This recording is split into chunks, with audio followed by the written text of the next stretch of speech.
If you want to be successful online, you have to be able to get your customers to take action.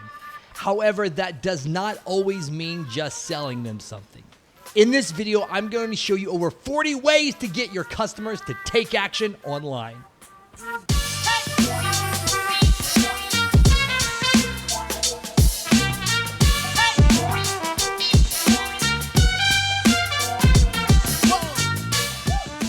What's up, guys? Sean Garner here with Fit Coaching, where we help real fitness professionals to create, market, and scale their online fitness business. Now, if you want to be able to get your customers to eventually buy your product or service, you have to be able to get them to take action. But I see so many mistakes made with fitness professionals whenever they're doing this. So I wanted to do this video to show you guys a few examples, and by a few, I mean 40, of what you can do to get your customers to take action. So you guys should have a call to action in every single one of your pieces of content that you're putting out online. But the call to action does not always mean buy my thing. The call to action is just getting your customers or potential customers to engage with you and to do something. Again, this does not always mean to come buy my thing, come buy my thing. The big kind of thing I see a lot of people do is, one, they do no calls to action, or two, every post is buy my thing, buy my thing, buy my thing, buy my thing. And it just kind of ends up watering down their audience and diluting it, because it just seems like all they want to do is sell and not actually adding value, even if their content is awesome, and it does add a lot of value to it. So with your content, though, saying that, I do want you guys to have a call to action in each and every single one of the pieces of content that you put out. And it is not going to be just buy my thing. What we want to do is we want to educate our audience that we want them to engage with us and that we have value and benefit to when they do those things. So as we're going through this, guys, and listing all of these, what I want you to do is start thinking about how can you use these in your business to get your potential clients to take action with you. Because in order for this to be successful, not only do you have to do it, but you have to also tie some type of benefit or value to the call to action. It's not just do my thing because I think I'm awesome, but it's do my thing that I'm asking you to do because the benefit that they're going to get from that. So what I wanted to do is break down the top 3 social media platforms as far as Instagram, Facebook, and YouTube, as well as email and podcast, if you guys do that, as far as some different calls to action that you can use to get people to start engaging with you more. So here we go. One last thing I'll say on this. Whenever you're going to add a call to action to your post, only have one. First of all, make sure you have one in every post, but or piece of content you put out, but only have one. You don't want to have your customers do 1,000 different things because they're not going to do any. Just have them do one thing. So as you're putting out that post, that piece of content, think about the one action that you want them to take and have that be the thing. So first off, starting off with Instagram. This is just a feed post. All the different things that you could have your customers do, or potential customers, actions that they could take on that post. It could be click the link in my bio, tag a friend, like this post, comment below, save this post, DM me blank keyword, and give them something to DM you. You don't just want to tell your customers on a post, hey, DM me. They're not going to know what to do. Remember, be very specific on the action you want your customers to take. DM me what your favorite exercise was from this circuit today. DM me your favorite healthy snack. DM me strong to get more information on my strength program. You have to be very specific about what action you want them to take in that call to action. Follow me if they're not already following you. Visit my website or connect with me on other social platforms. That's just for Instagram feed posts. That was 2, 4, 6. We got like over 10 just right there. Then remember, we have to be able to attach the benefit or the value to doing that thing. So it's, hey guys, save this post so later you've got a great workout to come back to. Share, tag a friend so you can encourage them with this, motivational quote. Share this with a friend that's looking for a great workout. Share this with a friend that loves their favorite healthy snacks. So that way there's some benefit to doing it. It's just not doing the thing, but it's adding the benefit to them.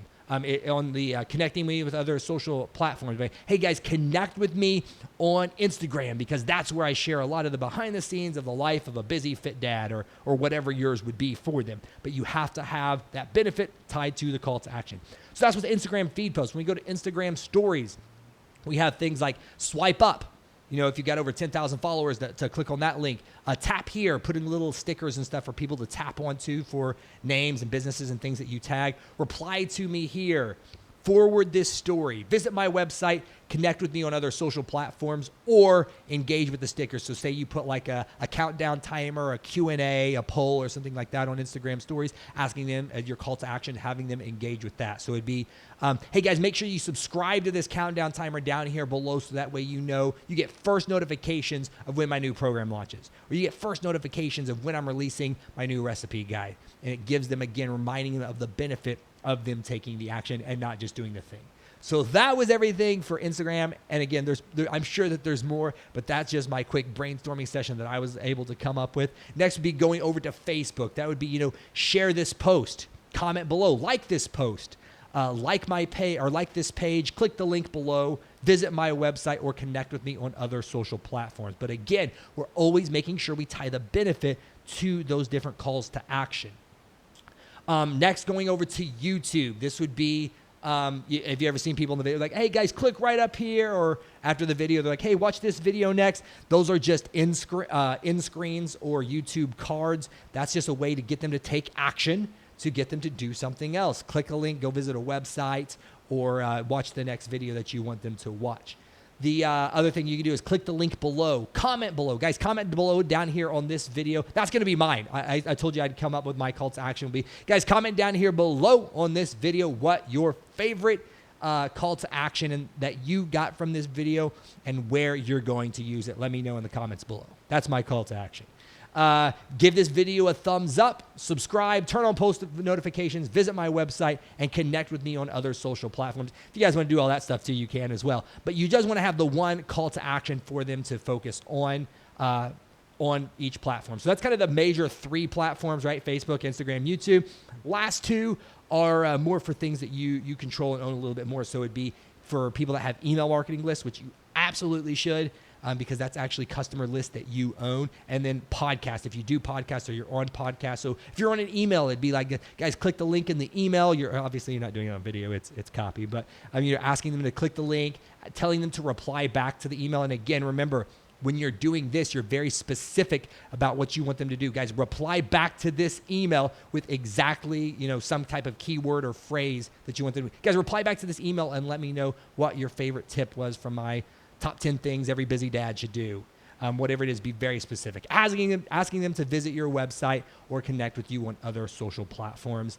Then onto a podcast, guys. It could be share this with a friend, subscribe, leave a review, click the link in the show notes, visit my website, or connect with me on other social platforms.